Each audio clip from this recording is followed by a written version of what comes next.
আসসালামু আলাইকুম, আমি রাহাতুল ফেরদৌস রাজ। আজকে আপনাদের দেখাবো কিভাবে আপনারা লিনাক্সের টার্মিনালে ম্যাট্রিক্স ইউজ করতে পারেন। অর্থাৎ আপনারা এই স্ক্রিনে ঠিক যেমনটা দেখতে পাচ্ছেন এরকম ম্যাট্রিক্সের একটা অ্যানিমেশন আমরা লিনাক্সের টার্মিনালে রান করব। তো এই জন্য আপনারা প্রথমে লিনাক্সের টার্মিনাল ওপেন করবেন এবং টাইপ করবেন sudo apt install cmatrix। আমি বানানটা ডেসক্রিপশন বক্সে দিয়ে দিব, আপনারা এখান থেকে কপি পেস্ট করেও নিতে পারেন অথবা নিজেরাও টাইপ করে নিতে পারেন। এটা লেখার পর আপনাদের ইউজার পাসওয়ার্ড চাইবে। পাসওয়ার্ডটা এন্টার করার পর আপনাদের একটা প্যাকেজ ইনস্টল হবে। যদি ইয়েস অথবা নো চায় আপনারা ইয়েস দিয়ে দিবেন।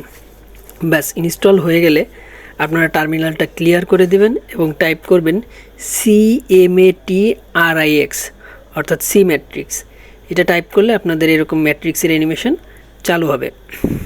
তো অ্যানিমেশনটা স্টপ করার জন্য আপনারা কিবোর্ড থেকে কিউ প্রেস করবেন।